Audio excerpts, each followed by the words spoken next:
আশা করি সবাই ভালো আছো। সবারই ভালোবাসায় চলে আসলাম আমি অসীম ভাইয়ের কাছে। সুজাপুর টিভি অসীম ভাই, এত ভালোবাসা দেওয়ার জন্য ধন্যবাদ আমার দর্শকদেরকে। দর্শকরা ভালোবাসা দিচ্ছে বলে আমার একটু রুচি বেড়ে যাচ্ছে সবার সঙ্গে আলাপ করার। আর অবশ্য অসীম ভাই খুব ভালো। আমি কাল থেকে ফোন করেছিলাম, অসীম ভাই একটু ব্যস্তর মধ্যে ছিল, আজকে আমাকে বলল এডিটিং করছিলাম অবশ্যই আজকের মধ্যে ডেকে নিবে। কিন্তু অসীম ভাই ডেকে নিল এই রমজান মাসেও আমাদেরকে মিট করার জন্য ডাকলো। তার মানে আপনারা বুঝে নেন কি কত ভালো অসীম ভাই। আর সুজাপুর টিভি অসীম ভাইকে তো সবাই চেনো, বড় ছোট সবাই চেনো, আমিও চিনি। অসীম ভাইয়ের দেখে দেখে আমরা একটু একটু করে ধাপ আগাচ্ছি। আমি অসীম ভাইকে কিছু দুই একটা কথা জিজ্ঞাসা করে নিব কি অসীম ভাই, এই যে ফেসবুকে কাজ করা আপনার এনার্জি মানে রুচি কবে থেকে আসলো কি আমি ফেসবুকে কাজ করব? এটা আমার মানে আমি 2020 থেকে মানে ইউটিউব স্টার্ট করেছিলাম। আচ্ছা, তো সেই সময় থেকে আমার মানে একটা এক্সাইটেডটা বেড়েছিল যে আমি একটা ফেসবুক করব, একটা ফেম নেওয়ার মতো একটা মানে অবশ্যই আমি কিছু করব, ঠিক আছে। তো ফেসবুক আমি চালু করলাম ড্রোন ক্যামেরা নিয়ে, আর এত দর্শকদের ভালোবাসা পেলাম, মানে মাথা নষ্ট করা ভালোবাসা পেয়েছি। তারপরে এই যে যা এখন যা আছে। তো দর্শক শুনতেই পেলেন, অসীম ভাই আমার অনেক দিন থেকে প্রায় লেগে আছে, কিন্তু আগে 2020 থেকে আমি লেগে আছি, 2020 থেকে লেগে আছে। কিন্তু অবশ্য আগে ইউটিউবে ভিডিও ছাড়তো, গেমিং ভিডিও ছাড়তো অসীম ভাই। তো অসীম ভাই অনেক দিন থেকে লেগে আছে। যারা নিরাশ হয়ে যাচ্ছেন 1 মাস 2 মাস ভিডিও করে তাদের জন্য বলে দিচ্ছি, এই প্ল্যাটফর্মটা অনলাইন প্ল্যাটফর্মটা এমন একটা জায়গা কি নিরাশ হলে হবে না, লেগে থাকতে হবে। যেহেতু আমার অসীম ভাইও লেগেছিল, আমরা যে নিরাশ হয়ে যাচ্ছি।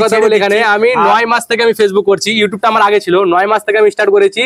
তো 9 মাস থেকে আমি কন্টিনিউ আপলোড করছি ভিডিও, পোস্ট হোক লাইভ হোক ভিডিও হোক, আমি কন্টিনিউ করে এসেছি। এটা ভাবিনি যে ভিউ আসছে না ছেড়ে দিব, এটা আমি কখনোই মাথাতে আসেনি, এটা ধারণে আসেনি। এই ধারণাটা আসলে কিন্তু হবে না, ঠিক আছে। তো লেগে থাকতে হবে আপনাদেরকে। তো অসীম ভাই আমি আর একটা কথা জিজ্ঞাসা করে নিব, যেহেতু আমাদের ধর্মের ব্যাপারে কি আমরা একটু আলাদা কালচার, ধর্মের কালচার আমরা আমাদের অনেকগুলো প্রবলেম হয়। যেরকম আমার ক্ষেত্রেও প্রবলেম হয়, গ্রামে গেলে কোথাও বলে, যেরকম মুরব্বীরা আছে বলে, অবশ্যই ওদের বলার হক আছে, বলছে ওরা। এই ক্ষেত্রে কি আপনার সঙ্গে কিছু হয়েছে অসীম ভাই? এখন পর্যন্ত এরকম কিছু হয়নি, তবে আমি ড্রোন ক্যামেরা উড়াতে মানে এখন একটা থাকে ড্রোন ক্যামেরা উড়াতে গেলে একটা পারমিশন নেওয়া লাগে যে কোনো জায়গায়। তো আমি একটা মানে আছে একটা বয়স্ক করে লোক আছে, আমি একটা জায়গায় গিয়ে ড্রোন উড়াতে লেগে গেছিলাম, আর আমাকে এসে বলছে তুই ড্রোন কেন উড়ালি, মানে একটু 19-20 এরকম হয়েছে আর কি। তো আমার লোকজন ছিল ওখানে আশেপাশে, তো বললো যে একটা কন্টেন্ট বানাই, এরকম কিছু বানায় না, মানে ভালো ওরকম খারাপ কন্টেন্ট বানায় না। তো বাস ওখানে ওইরকম প্রবলেম সলভ হয়ে গেছিল। তো আমি অবশ্যই বলবো আমার দর্শকদেরকে কি কোনো জায়গাতে যে ভিডিও করলে হঠাৎ করে ভিডিও করাটা উচিত না, কেন অনেক দর্শক আছে কি পছন্দ করে না। আর আমাদের একটা জিনিস ধ্যান রাখতে হবে কি আমরা দর্শককে নারাজ করে কোনো জিনিস করে আগে বাড়তে পারবো না, আমাদেরকে দর্শক নিয়েই আমাদেরকে চলতে হবে।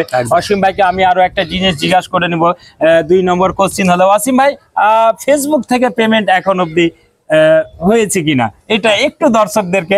ইনকাম হয়েছে, হ্যাঁ ইনকাম হয়েছে আমার। আর কত হয়েছে এটা বলতে হবে নাকি? কত হয়েছে এটা না আর্নিং হচ্ছে কিনা একদম শুনে নিলে ফেসবুক থেকে অসীম ভাইয়ের আর্নিং হচ্ছে। আর আমার দোয়া আছে অসীম ভাইয়ের সঙ্গে যেন আরো বেশি। আপনারা যারা নতুন কন্টেন্ট ক্রিয়েটর আছেন আপনারা অবশ্যই ফেসবুকে আসেন এবং কন্টেন্ট স্টার্ট করেন, ঠিক আছে। আর্নিং হবে, খুব আর্নিং হবে, বাস আপনাদেরকে কন্টিনিউ থাকতে হবে, এই হলো ব্যাপার। তো শুনে নিলে দর্শক না কন্টিনিউ থাকতে হবে। কিন্তু অসীম ভাইকে আমি জিজ্ঞাসা করে নিব কি আমরা যে অসীম ভাইয়ের সঙ্গে দেখা করতে আসলাম, অসীম ভাইকে কি বিরক্ত করলাম? আরে না না, বিরক্ত করে আমাদের ভালো লাগছে কি আমরা বিরক্ত করব কেন? আমি একটু আগে বললাম কি দর্শকের ভালোবাসা না থাকলে আমরা কিন্তু আগে বাড়তে পারবো না। অবশ্যই দর্শকদের ভালোবাসা লাগবে।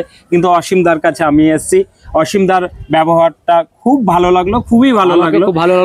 অসীমদার কাছে আমরা এসেছি, অসীমদার কাছে জেনে নেব কি আমরা এসেছি অসীমদাকে কেমন লাগলো। না সত্যি আমাকে ভালো লাগলো, মানে আমি জাস্ট এটা ভাবতে পারিনি যে আমার এরকম ইন্টারভিউ নেওয়ার জন্য কোনো লোকজন আসবে। আমার বাড়িতে আছে, এখন আমরা দাঁড়িয়ে হচ্ছি ট্যারিসে, আমাদের বাড়ির ছাদের উপরে। তো আমাকে খুব ভালো লাগছে আপনারা আসলেন, আমার সঙ্গে এত সুন্দর ব্যবহার করছেন। আর কি নিবো এর থেকে ভাই, এত বড় মানে এত ভালোবাসা কোথায় রাখবো? আমাকে ভীষণ ভালো লাগলো সত্যি। তো সত্যি কথা বলতে কি অসীমদার দাদার একটা দোকান আছে, টোটোর দোকান, ওখানে নতুন টোটো পাওয়া যায়।